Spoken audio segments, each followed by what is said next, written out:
Okay, this is my pedal board for the bass guitar, and I'm going to explain what's on it. A lot of the time I get, Paul, you got too much stuff on here, what is this, you're a bass player, blah blah blah. Well, I'm going to explain a little bit of what's actually on this board, just giving a little overview of what's going on. You could probably determine mostly just by seeing what's here what it would be basically used for. It's actually the most of the basics. That's a clock on there. It's got the wrong time, but I'll explain that. And then got a little light overhead type of thing, and tuner. So let's go to it. This is the TC Helicon effects unit, and it's for vocals. So a lot of PA guys, in most places are not adapted to the band itself or your vocals, so they don't know where you want delay, where you want reverb, where you don't, and so forth. So pretty much they set it and forget it, leave it dry or a little reverb on it and leave it alone. That's pretty much most of the time what you need. But if you have any special effects you want to add to your voice, for the most part, they're not gonna do it. They don't know when it comes in and when it ends and so forth, unless you have a PA man that's scripted out for your band and knows exactly when everything happens. And most bands do not have that, at least local bands and so forth. So you could say this is pretty much like, no offense guys, PA man dummy proof, where I can set up the vocal effects and run the mic right in there and run this right out to the board. This goes hooked up into from a dry and wet signal, and then I have it separated here with a separate volume control to level out the dry and wet signal, and that would go out from here right directly into their into their mixing board, into their snake. So that's pretty much the vocal section of this board. Then when you come down here, okay, you have the basics, the guitar tuner. This is the TC Electronics Polytune. It's freaking awesome. Then just a basic bass compressor, with one knob controlling how much compression or how little compression you want. And then there's the chorus effects unit, effects pedal, and that's basically it, a chorus pedal. And you can turn it on and off when you want it, when you don't, how much you want. You can set it. It's a manual setting, it's not a digital setup. Then there's the reverb. That's a lot of bass players don't use, but I do. Sometimes you get a melodic bass line, or even a chord. You want to play something beautiful, you want it to be a little more ambient, or you just want a nice full sound when you hit an octave. Actually, the reverb really works well for that, in making it sound really full and cavernous sometimes on some songs.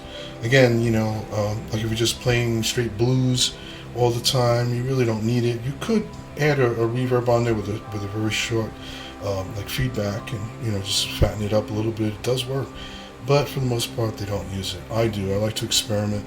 I'll play a nice melodic line above the 12th fret. If it's ambient for the song, I'll add a little reverb in there and make it really sound beautiful live. Again, the sound man doesn't know when that's going to happen. He's certainly not going to add reverb on the bass. He's just really focusing on when is the board feeding back and not feeding back, and setting levels for when he hears a lead come up, or a vocal lead, or wants to fix the balance of the band, which is great. But no sound man's going to know when to put reverb on the bass guitar or not, especially for me. So again, on and off, and when you need it, when you don't. And then here, which I really don't need for this setup, because it's pretty quiet, believe it or not. This is just a Boss noise suppressor. I leave it on. I set it to like a medium level, where any kind of humming coming out, it pretty much cuts it out when I'm not playing. But for the most part, this board is pretty quiet. Even with the LEDs, there's a whole setup of LED lights which just looks really cool on stage, lights up the floor. I'm even going to tip this up and show you guys the wiring under here. Let's see if I can do this without destroying, but you can see the wiring. It's very neat and very well put together, being very careful, the power box and how everything is laying next to each other and so forth.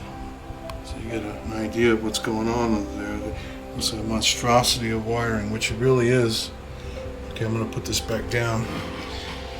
Alright, and then a few other things. There's the great clock again.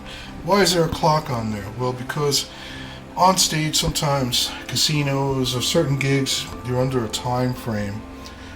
So you have to know when to start and when exactly to stop. And sometimes there isn't a clock around, and who likes to wear a watch? It doesn't look that good when you're wearing a watch on stage, in my opinion. So I don't like to wear watches. So there it is. You know, I can keep an eye, and then if someone wants to know what time it is, they can even just walk over to my board and take a look, and there it is. As long as it's set at the right time, which it's really not right now. So that's pretty cool. Then here, stemming from the board, okay, is this overhead light. It's an LED light. It's pretty cool. It lights up pretty well.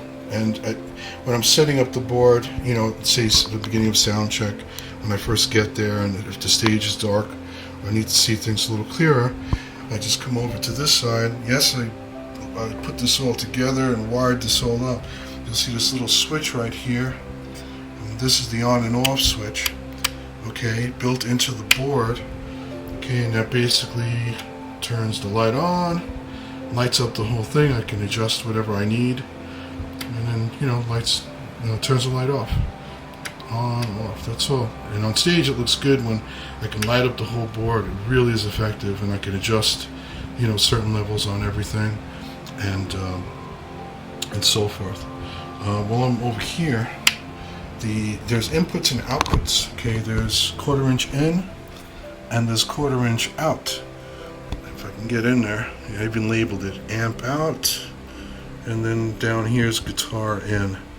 So what's nice is I can just plug right into it. I lay it down, I plug it in. It's got the AC built in right there. Okay, powering up the entire board. Just running an extension cord out to the main, you know, AC output, and that's it. And then just plug the guitar in and run the line right out to the board, to the amplifier. Okay. Now also up here is the Sans amp, and can use that a couple of different ways. All right, I use it as a DI going to the board. Why? Because I can get a much warmer and more articulate sound, more like an amp sound going right to the board. So I use this as my DI.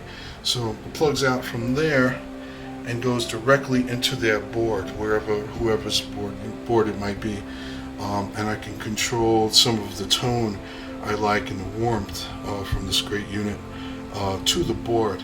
I could use it going to the amp, but my amp is usually pretty good, and you know, it's got a nice sound with the amp peg 6x10s or the high drive hard key 4x10s, depending on the size of the gig.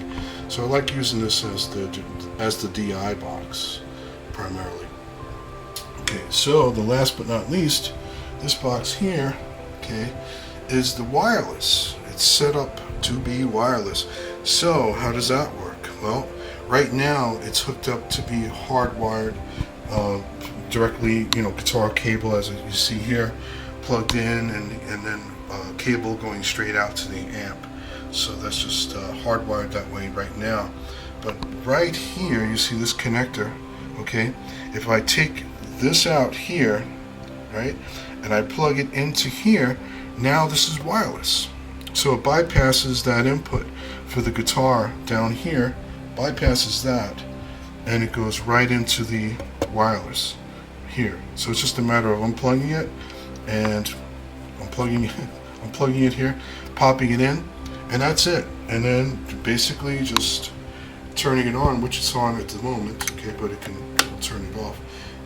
But that's it, turning it on, and it's that simple. And then use my transmitter to basically run the system play bass through this entire board, there has to be that cable going out to the amp, and it has to be that cable, the cable going from the Sans amp to the PA. But this is a real easy switch going from the wireless, and then let's say there's a problem with the wireless, and it's causing a problem.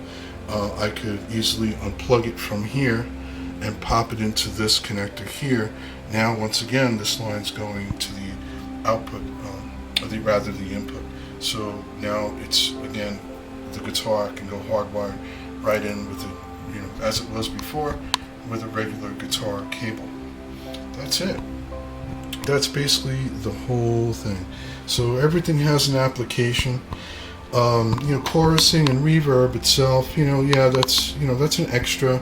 It's good live. I mean, a lot of bass players sound good using chorus on their bass. It has a nice texture, and I like to use the reverb. I have other setups of this where I've had like digital delay, things like that. Even a wah-wah pedal type of thing, but that's more experimental. Maybe jazz fusion, that type of thing. Something with a little more freedom, for experimenting and playing around with stuff. But primarily, this is a really good setup just for a good live band application. Pretty much for anything. It's great for the vocals, for the vocalist. It's great for wireless bass, and then just the basic essentials for the bass guitar. And even using the Sans amp, if I wanted to, I can easily hook that up to go right to the amp. If let's say it was an amplifier that's supplied by the club or the facility, whatever it might be, and it's not a great amp, it's not that great sounding, so I can bypass and I can use one of the outputs from here and go right into the amp and improve the sound. At least it will be a little better, fuller, a little louder, and more articulate, whatever it is that I need. So this is a great thing to have, guys. If you don't have one, these are fantastic. Again, makes crappy amp sound good. If you got a crappy amp or you're using a crappy amp, it can turn that into a piece of gold just by using this. It really does. If you have a great amp, then you're just going to sound even better. So and the proof is in the playing. When I do these gigs and I listen to these amps and stuff at different facilities, it just really sounds great. But I love this setup with my amp and this going to the board for a nice amp warm tone going into the PA system. Well, that's it. That's basically it. And have a great day, guys. And thanks for hanging in there and watching this video and getting a chance to see the board that I built and wired up and use for the most part. Mostly with the Return to Paradise Styx tribute band. This is my board that I like to use. Okay, have a great day, guys.